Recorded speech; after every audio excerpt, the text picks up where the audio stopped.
I heard it with my own ears. Why is she even still alive? The laugh that followed wasn't loud. It was sharper than that, like the edge of a clean blade catching sunlight for just a second before it cuts. It sliced through something deep in me, something that had been hanging by threads for years.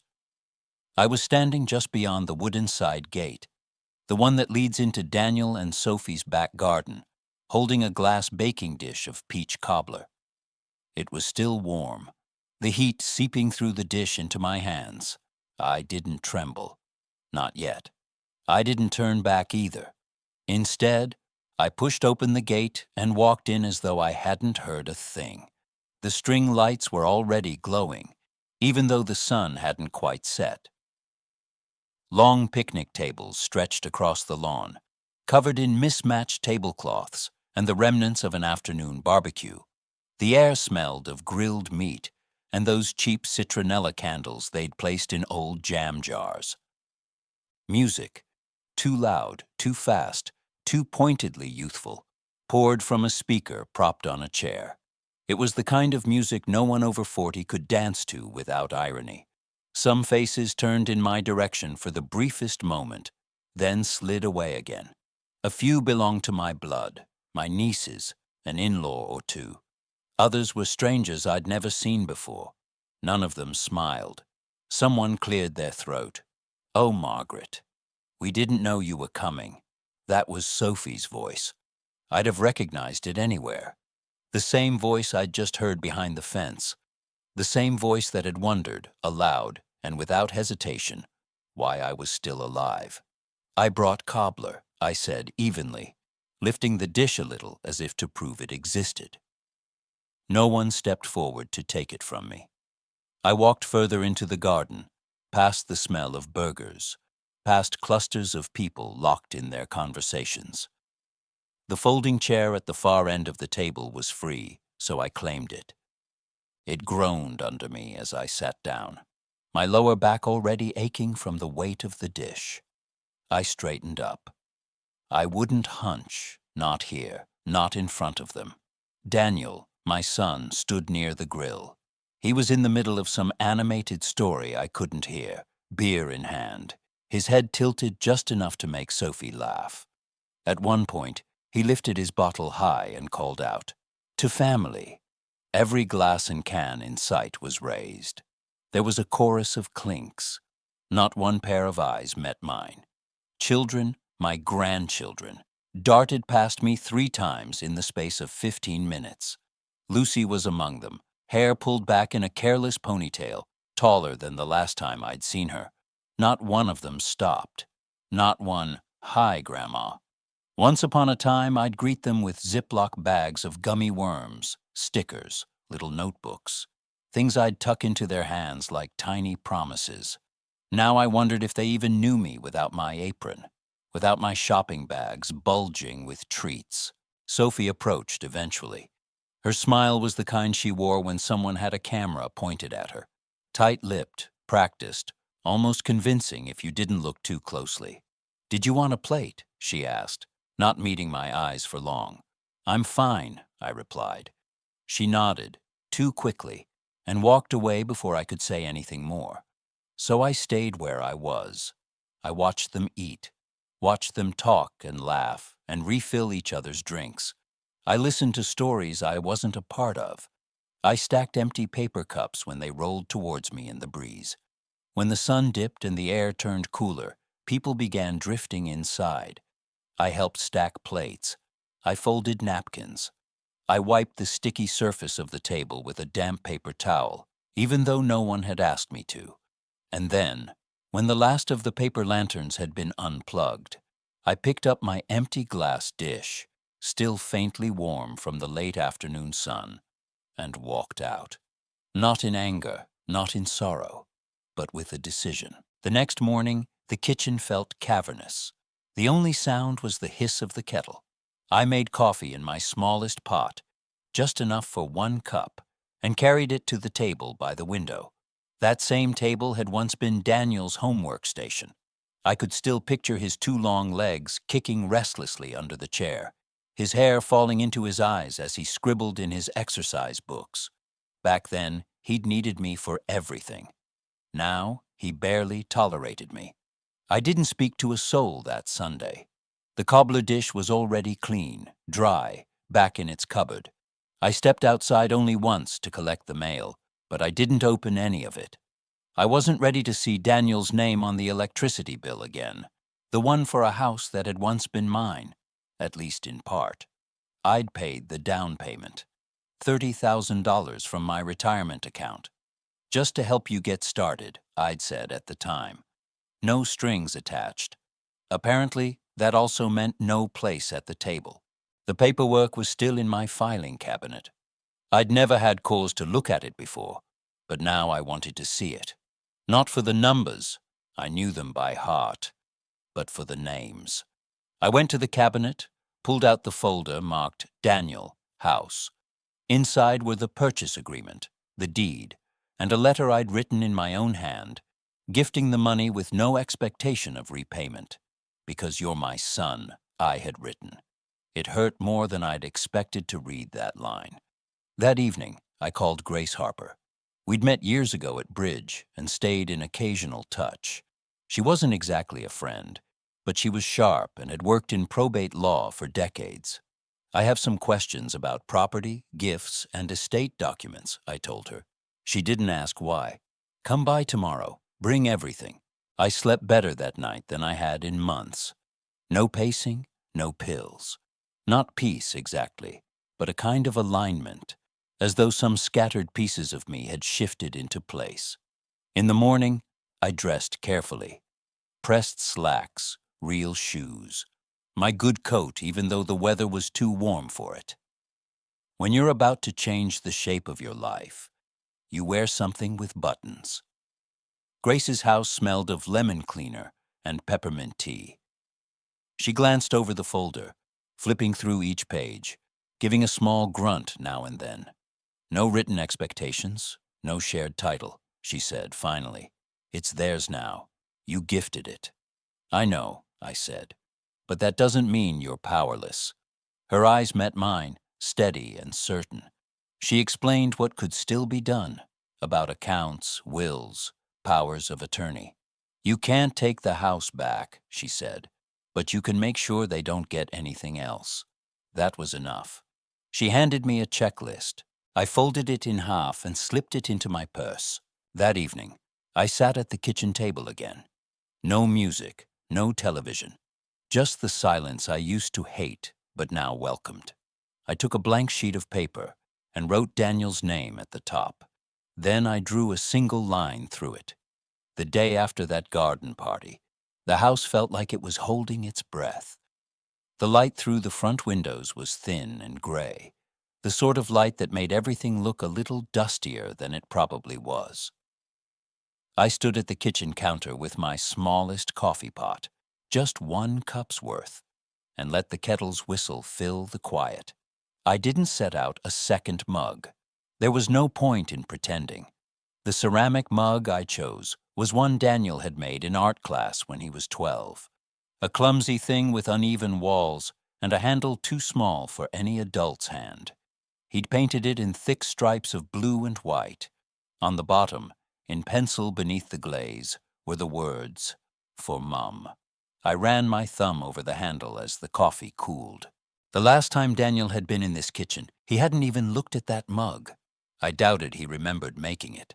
I moved to the table by the window, the one where Daniel used to spread out his homework, back when his legs dangled off the chair and his pencil grip made his teachers sigh.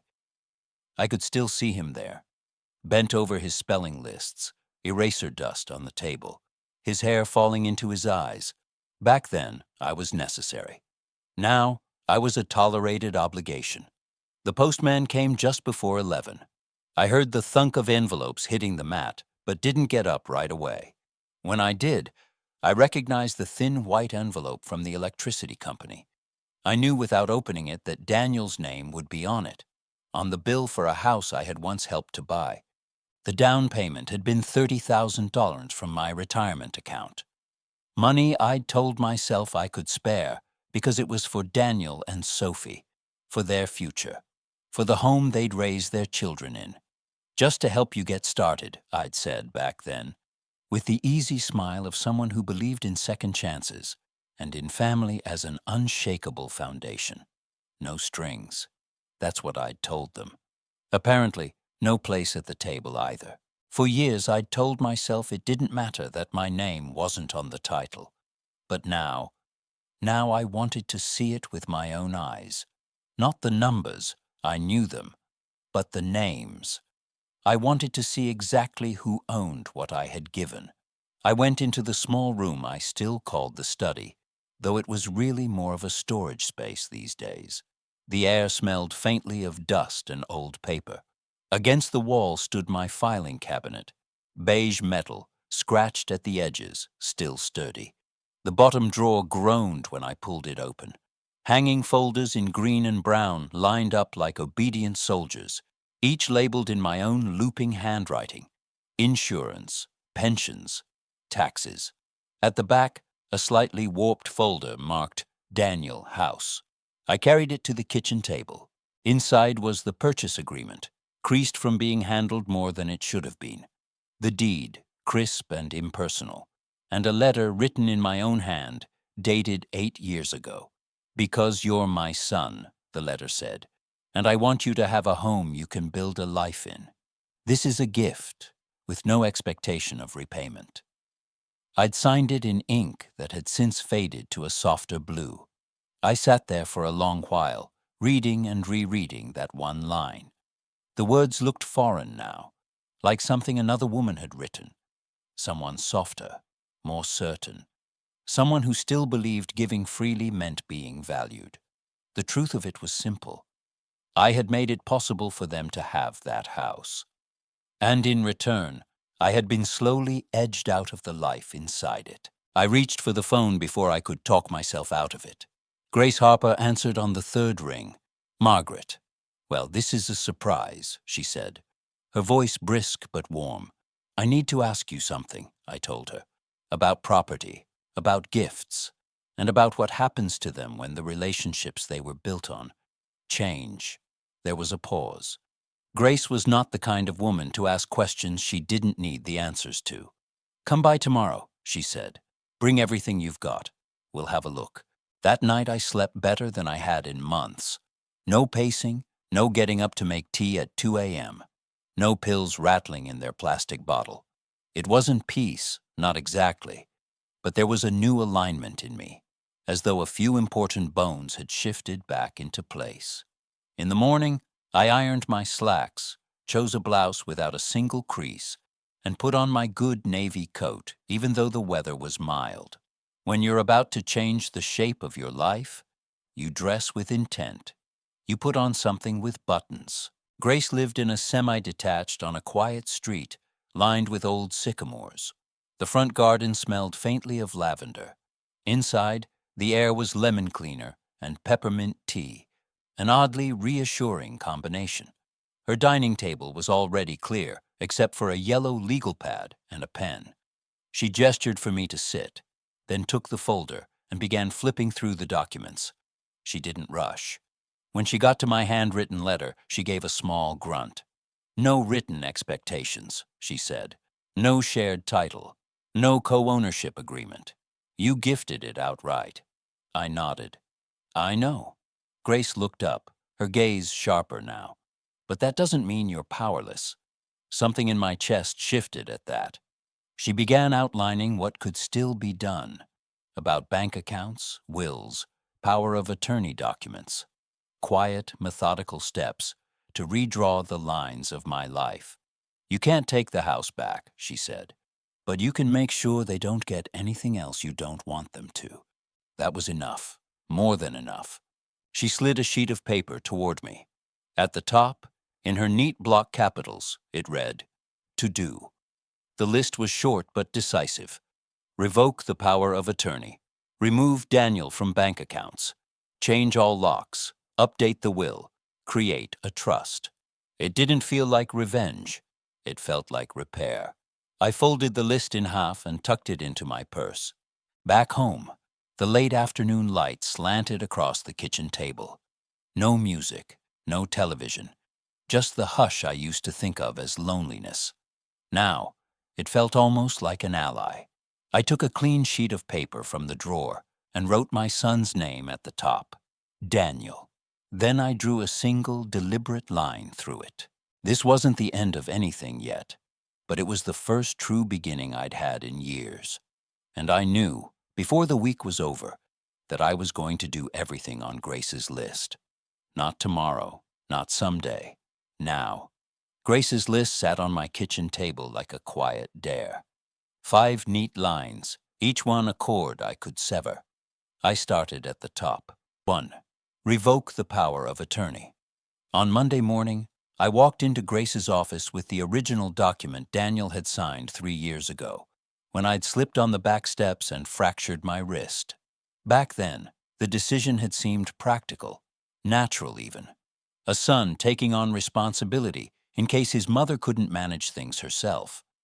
He'd never once followed up about it, never asked if I'd updated my wishes. The truth was, I'd forgotten about it too, until now. Grace had the revocation forms ready. "Are you certain?" she asked, pen poised. "I'm certain." The pen felt solid in my hand. My signature was slow, deliberate. Grace notarized the forms with a firm stamp.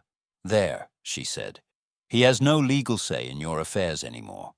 The relief was subtle, like unclenching a fist I hadn't realized I'd been holding for years. 2. Updating the will next. We turned to the will. Daniel's name had been in it for decades, first as a beneficiary, then, after his father died, as executor. That morning, I removed him from both.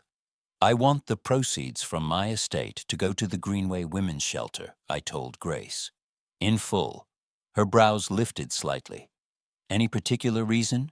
"Yes," I said, "because I know what it's like to walk into a place like that with nothing but a bag of clothes and your name. And because they won't look through me like I'm in the way." We drafted the changes. Grace typed with the efficiency of someone who has done this 100 times, but she still looked up before printing. "You realize this means no inheritance for Daniel." "I realize," I said, "and I'm fine with that." I signed the updated will and watched Grace slide it into a folder labeled Final. The sound of it clicking into place felt like a door closing in my mind. 3. Changing the locks. On Wednesday, a young locksmith named Adam came by. He was polite and didn't ask questions. He replaced both the front and back door locks, fitting them with solid brass deadbolts. When he handed me the new keys, I'd already decided where each one would go. One in my purse. One in the small fireproof safe in the hall closet. One with Kay next door. One in my safety deposit box at the bank. That night, I slept with both doors locked. The keys on the bedside table. For the first time in years, I didn't dream about people walking into my house unannounced. 4. Cutting off. Financial access. Thursday, I went to First Mutual Credit Union. The branch manager, a woman named Trina, ushered me into her glass-walled office. "I'd like to review all authorized users on my accounts," I said. Her fingers tapped quickly on the keyboard. "You have one cosigner and one authorized cardholder, Daniel Whitmore. Your son?" "Used to be," I said. She hesitated. "Would you like to remove him?" "I'd like to erase him," I replied. Trina didn't flinch. "Completely?" "Yes. Remove all access. Cancel the card. Reissue everything in my name only. Change the online login. Update the security questions. And lock the account unless I come in personally." She nodded and set to work. I watched the plant on her desk, a pothos, trailing its heart-shaped leaves toward the floor. I'd once had one just like it in Daniel's nursery. He'd tried to eat the dirt once, giggling when I caught him. I'd laughed so hard I nearly dropped the nappy bag. When Trina slid the new paperwork across the desk, I signed without hesitation. "Would you like to set up a trust or alerts?" she asked. "Not yet," I said. "I'm still building the next version of my life." 5. Clearing out the drawer. Back home, I opened the narrow hallway drawer, the one I'd filled for years with small surprises for the children. Stickers, little notebooks, packets of jelly beans, mini puzzles. I'd kept it stocked faithfully, even when the visits stopped. I emptied it completely. Every last item went into a paper bag, which I set outside with the recycling. I watched it sit there for hours, untouched, just like me. That evening, a message arrived from Daniel. "Mum, Sophie says she might have hurt your feelings at the party. Didn't mean anything by it. She was tired. You know how family events can be." I read it twice, then I deleted it. No reply, no archive, deleted. I was done keeping excuses like museum exhibits, wrapping them in the soft padding of "he didn't mean it" or "she's just under stress." A different kind of visitor. At 7, there was a knock on the door. For a flicker of a moment, I thought maybe. It was Kay from next door, holding a container of lentil soup and asking if I'd seen her cat. I hadn't, but I invited her in. We sat at the kitchen table and split a blueberry pie I'd baked earlier that day, one I'd made just for myself. She didn't ask about Daniel. She didn't ask why my eyes looked heavier than usual. She just said, "This pie is so good, it's making my knees hum." We laughed, and I realized I needed that laugh more than I'd known. Letting go of the boy. Later, after Kay left, I picked up a photo from the hallway shelf. Me and Daniel, 1987. He was 8, missing a front tooth, grinning like I was the whole world. "I miss you," I whispered to the boy in the photo. Not the man, the boy. I turned the frame face down. Then I went to the desk, opened the drawer marked legal, and pulled out the envelope containing my will, my medical directives, and that old power of attorney. Tomorrow, I would take the next step with grace. But tonight, I sat still in the dark and said goodbye to the version of my family that only existed in my memory. It struck me then that every item I'd crossed off Grace's list wasn't just an action. It was a reclamation, a slow, steady cutting of ropes I'd been bound with for far too long.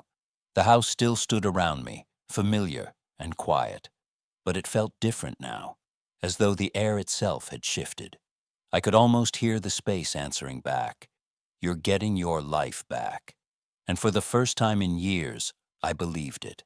It was a Thursday evening when the phone rang, a sharp, insistent sound that startled me out of my chair.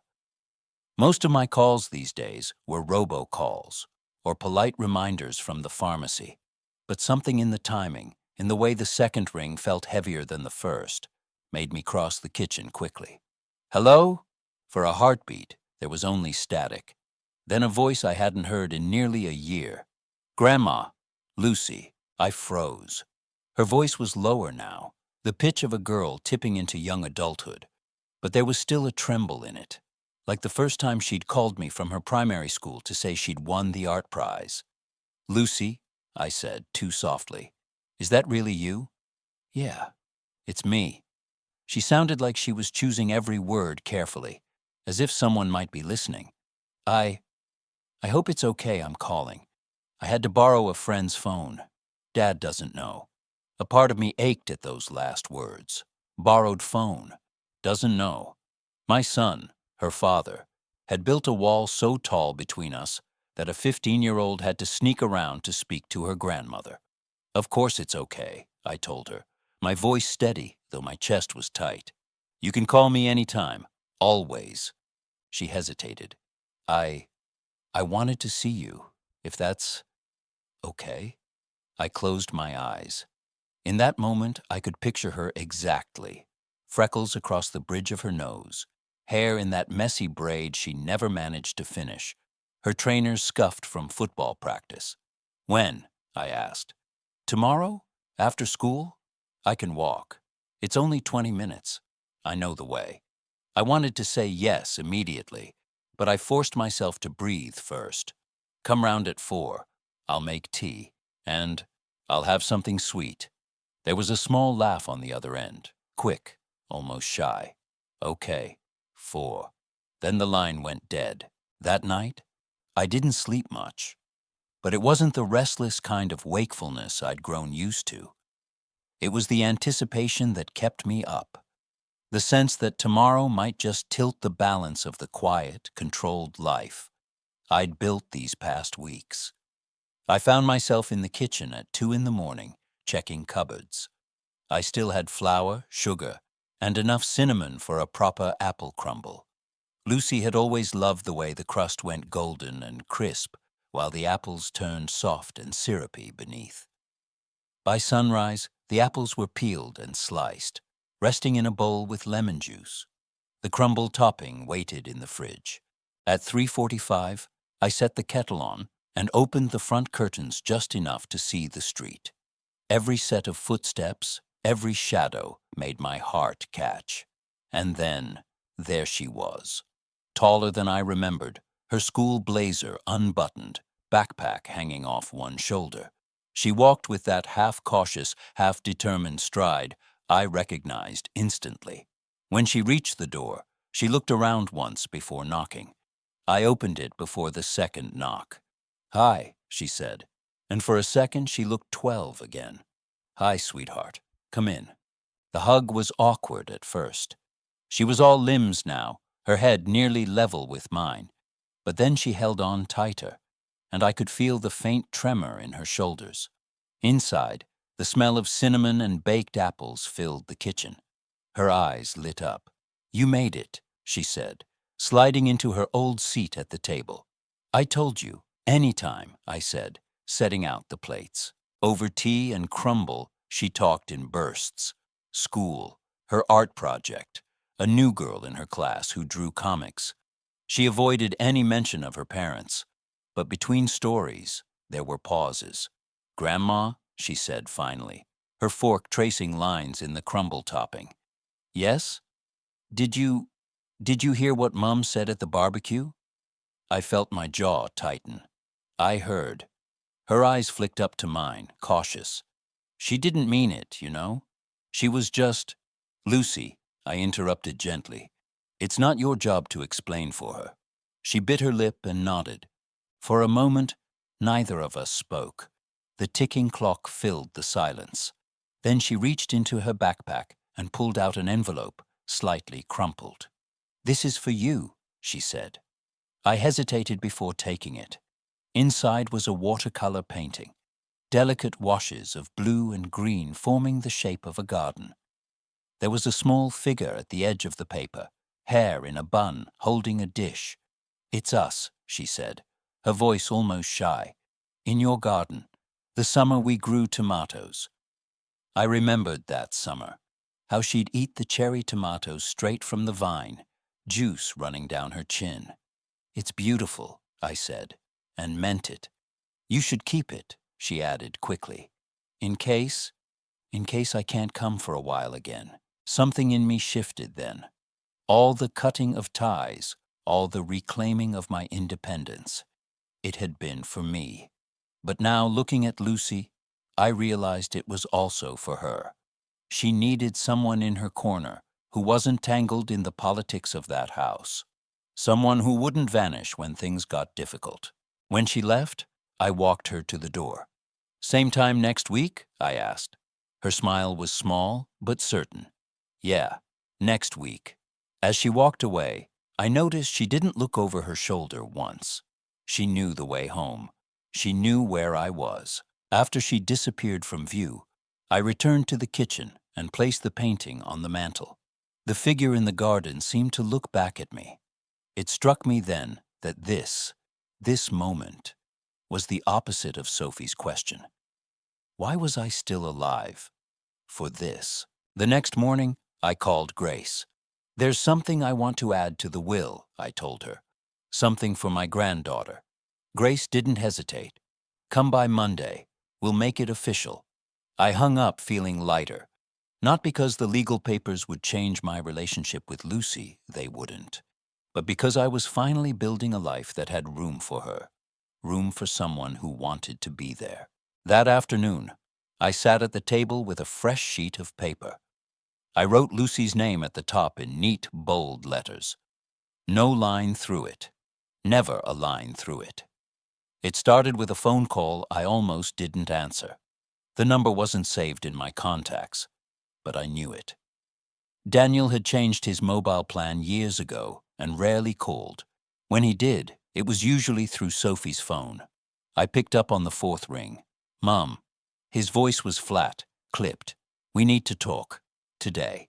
A statement, not a request. "About what?" "Lucy told me she saw you. You've been going behind my back." I closed my eyes. So that was it.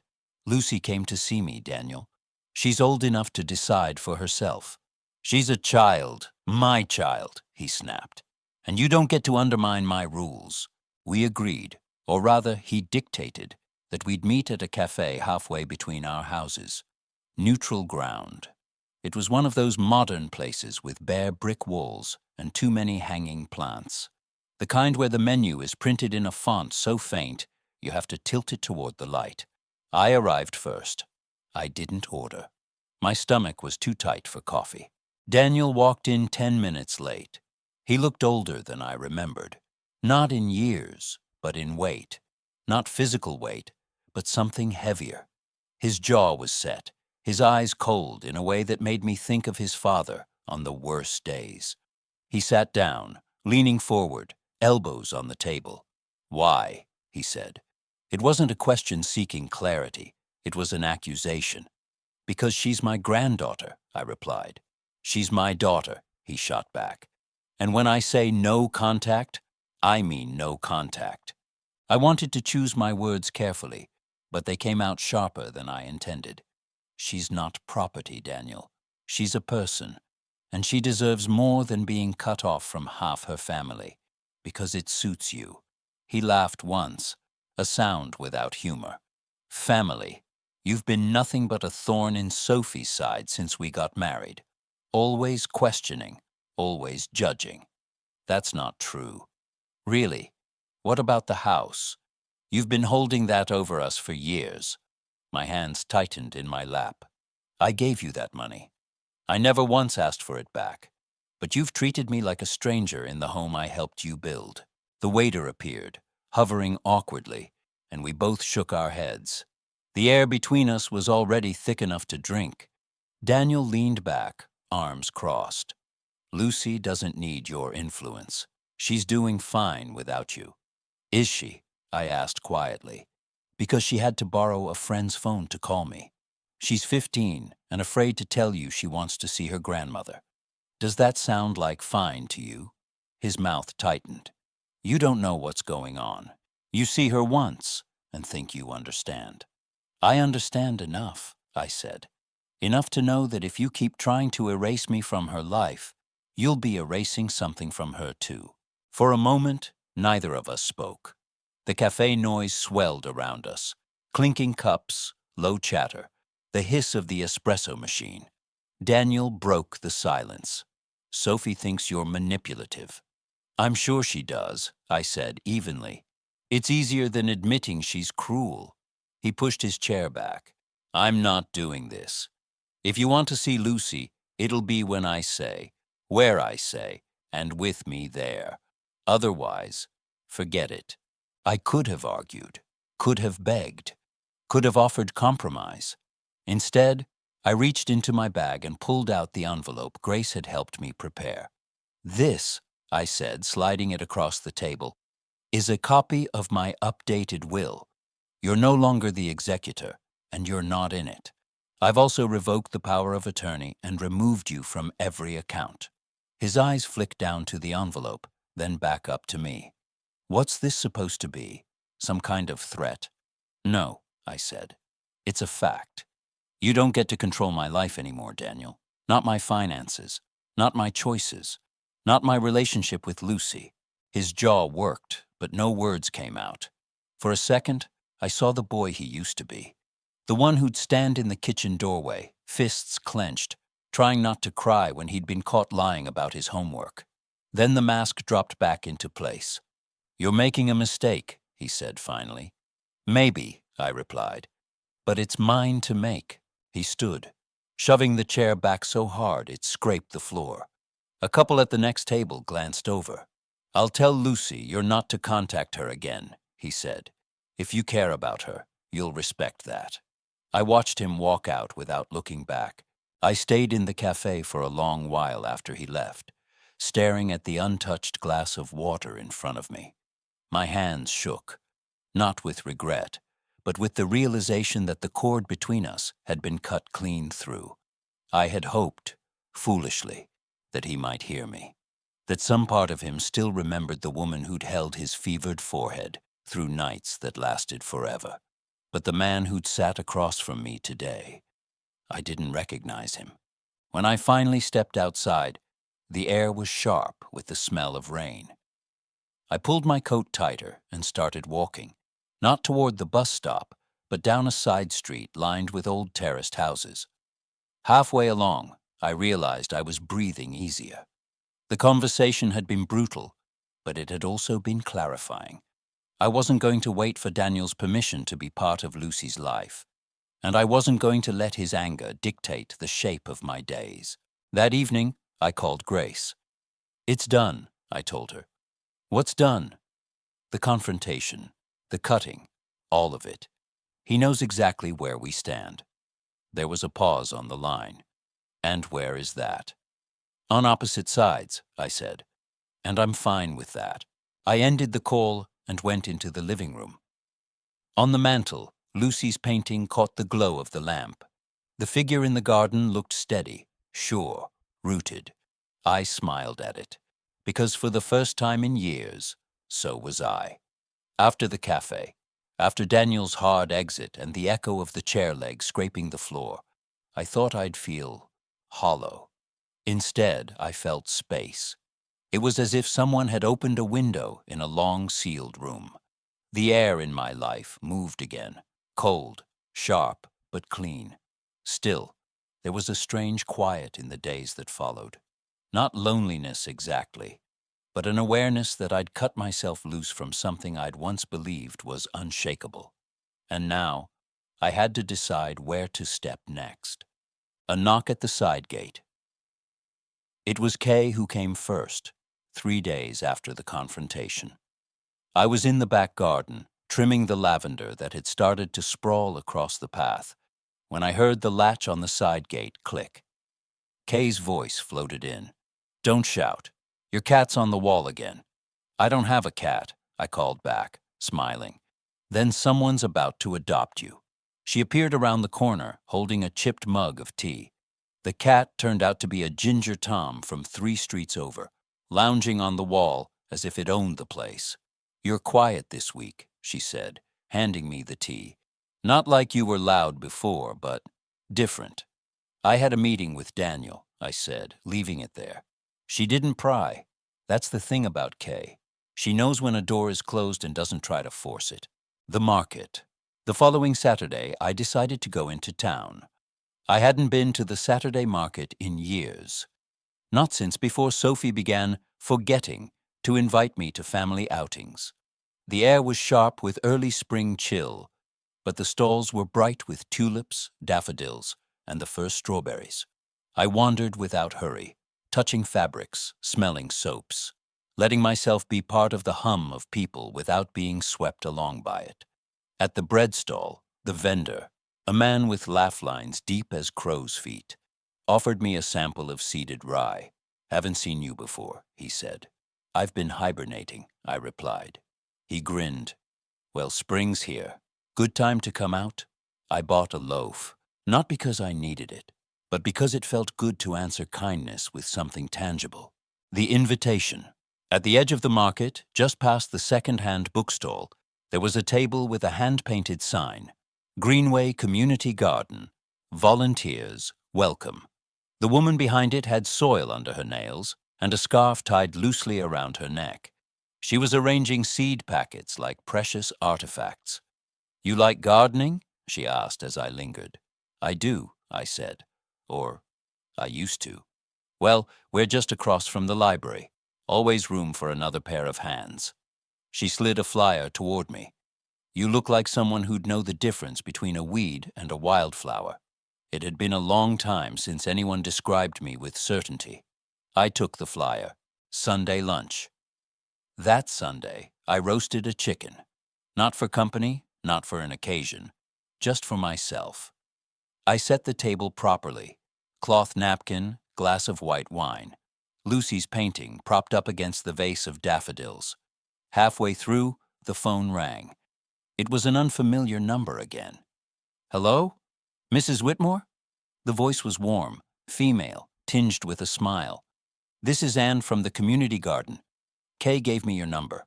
We're short a few people on Tuesday morning. Any chance you could join us?" I hesitated. My calendar was empty, but my instinct was to say, "I'll think about it."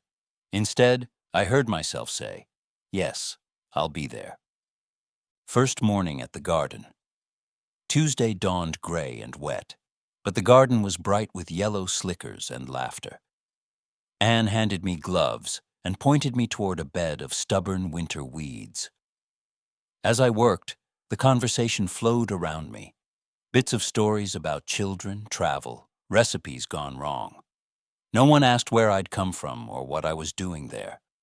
No one treated me as fragile or out of place. By the end of the morning, my back ached. My gloves were caked in soil, and I'd been invited to stay for tea in the shed. Someone passed me a biscuit tin. Inside, every biscuit was broken.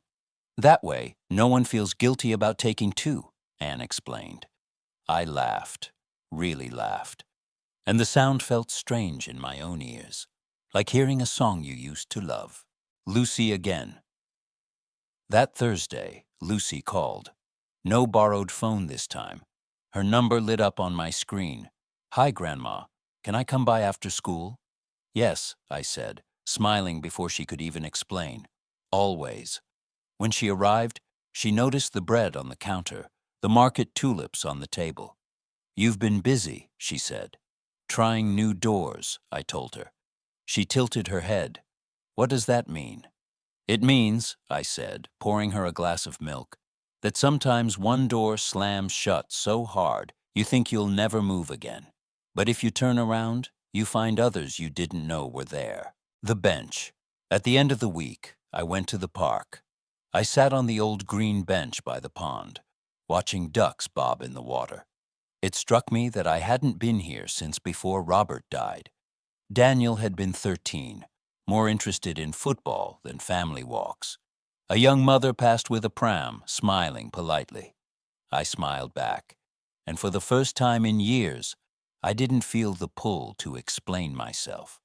I didn't feel like an empty figure.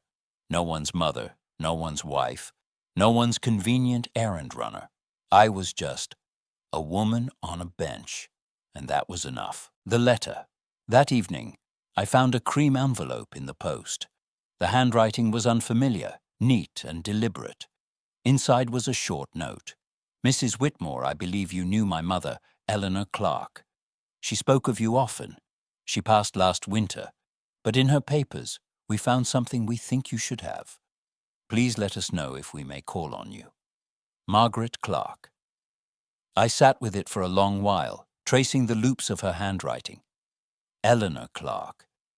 It had been years, but the name unlocked a warm, sharp flood of memories. Another door, I thought. I put the letter on the mantel beside Lucy's painting. The garden figure looked out across a bright, open space, and for the first time, I realized she wasn't just standing still. She was waiting to step forward. So was I. It began with a list. Not the sort of list you write when you're planning a holiday or jotting down groceries. This was the quiet, heavy kind. A column of things I no longer needed. Half of them weren't physical at all. Old habits, old guilt. The constant instinct to make myself smaller in someone else's presence. The list grew over the course of a week. By the time I stopped, I realized something startling. Everything I'd written was connected to that house. Daniel's house, Sophie's house, the place I'd once thought of as ours. And that's when I knew I had to go. The decision. It wasn't about running away. It was about stepping toward something else. The idea took root slowly, the way ivy finds a wall. At first, it was just a thought during my walks to the market. What if I lived somewhere else? Somewhere that was mine, through and through? The more I considered it, the lighter I felt. And so, one rainy Tuesday morning, I rang Grace. "I want to sell the cottage," I told her. She didn't sound surprised. "I thought you might say that. Have you somewhere in mind?" "Not yet," I admitted, "but I'll know it when I see it." The garden. Goodbye. I went to the community garden that same afternoon, the damp soil clinging to my boots. Anne was there, pruning roses. "Thinking of moving?" she asked when I told her. "Yes, it's time." She nodded without pressing for details. "Take a cutting from the lavender before you go. That way you'll have a bit of here wherever you land." I smiled. "I'll do that." Packing the years.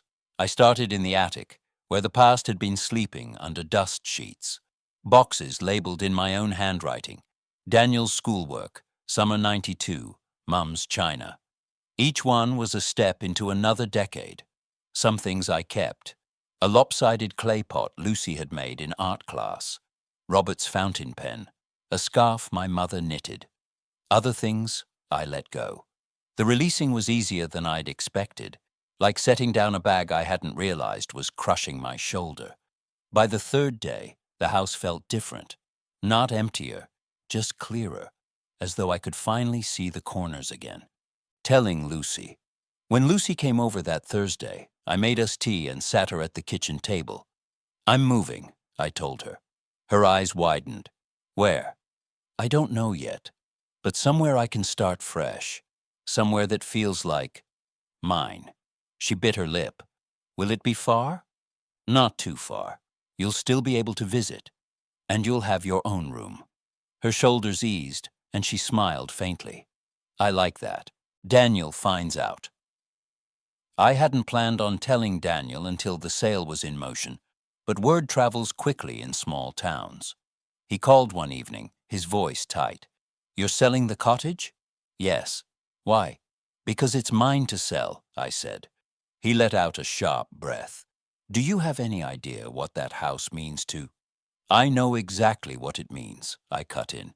"It's a place you used to walk into without knocking. It's a place Sophie decided I was unwelcome in. And it's a place I no longer belong. I'm not keeping it just so you can feel it's yours." There was a long pause. "You're making a mistake," he said finally. "You've said that before," I replied, and hung up. The viewing. A week later, I went to see a small flat above a bookshop on Rose Lane. It had creaky floorboards, a window seat that looked out over the square, and a kitchen no bigger than a cupboard. But the walls were mine, the air was mine, and the silence was mine. I knew within 5 minutes. "I'll take it," I told the agent. The last night. On my final evening in the cottage, I sat in the empty living room with a single lamp and Lucy's painting propped against the wall. The rooms echoed now, stripped of furniture and memories. I thought about the woman who'd first moved in here. A wife, a mother, a grandmother in waiting. She'd built this place like a nest, only to be pushed to its edges. And I thought about the woman leaving it now. Lighter, sharper, still carrying love, but no longer carrying everyone else's weight. I poured a glass of wine and toasted the walls. "Thank you," I said aloud, "but we're done." Leaving. The next morning, I locked the door for the last time. Kay came to help with the last box, her eyes bright with that mix of sadness and excitement only a friend can manage. "You'll be happy there," she said, nodding toward the van. "I already am," I replied. As the van pulled away, the cottage grew smaller in the rearview mirror. I didn't feel loss. I felt the stretch of space ahead, the kind that invites you to keep walking, keep turning corners, keep opening other doors. And I intended to. The new flat smelled faintly of paper and lemon oil, half from the bookshop below, half from the polish I'd used on the second-hand oak table I'd found at the market. It wasn't much, but it was mine. The boxes were mostly unpacked. Lucy's painting hung above the window seat, catching the afternoon light in a way it never had at the cottage. I had just settled there with a cup of tea when the door buzzer sounded. The visitor. It was Lucy. She bounded up the narrow stairs, cheeks pink from the cold, school bag swinging against her hip. "Hi, Grandma," she said, stepping inside without hesitation, as if she'd been coming here all her life. She looked around, eyes wide. "It's so... you." That made me smile. "Is that a good thing?" "It's a brilliant thing," she said, dropping her bag and heading straight to the window seat. "Can we have tea here every Thursday?" "Every Thursday," I promised. The letter from Daniel. She was halfway through her second biscuit when she pulled an envelope from her bag. "Dad asked me to give you this." I took it slowly. The handwriting was his, deliberate, almost careful. I hadn't seen it in years. Inside was a single sheet. "Mum, I don't agree with a lot of what you've done, but Lucy's made it clear she wants you in her life. I won't stand in the way anymore." It wasn't an apology. It wasn't warm, but it was something. I folded it and set it aside, not wanting it to color the rest of the afternoon. The conversation Lucy noticed. "Aren't you going to say anything?" I looked at her. "About what?" "About Dad's letter." I considered my words carefully. "I think sometimes people can't give you the apology you want, but they might give you the space you need. And that's enough to start again, if you want to." "Do you?" she asked. I smiled faintly. "I don't know yet, but I know I want you in my life. That's the only thing I'm sure of right now." Her face softened, and she leaned against me. "That's the only thing I need you to be sure of." The visit to the garden. A week later, Lucy came with me to the community garden. She helped Anne plant rows of early lettuce and chatted with Kay about cats and homework. I watched her there, sleeves rolled up, laughing at something Anne said, and realized that this simple, ordinary scene was what I had been fighting for. Not grand gestures, not some legal battle over rights, just a place for her to be herself, and for me to be part of it. The unexpected. Call one evening, the phone rang again. "Mum?" Daniel's voice, tentative this time. I was wondering. He paused, as though searching for the right words. "Lucy says you've got a new place. She likes it." "I'm glad," I said. "Maybe..." Another pause. "Maybe I could see it. Bring her over one Saturday." I didn't answer right away. I wasn't ready to fling the door wide, not after years of being shut out. But I also knew that refusing outright would only rebuild the wall Lucy had just climbed over. "We'll see," I said finally. The final answer. After the call, I sat at the table with the letter still tucked in its envelope. I took out a sheet of my own paper and began to write. Not to Daniel, but to myself. It wasn't long. "Maggie Whitmore, you are not who you were in that cottage. You are not defined by their rules. You have your own table, your own window, your own garden bed to tend. You have Lucy's laughter in your home, and you have the right to choose who steps through your door." When I finished, I read it aloud. It was the clearest answer I'd ever given. To all the questions, all the accusations, all the doubts. It was my final answer. A new Thursday. That Thursday, Lucy arrived with a packet of biscuits and a small potted plant. "It's for your window," she said, "so you'll think of me when you see it."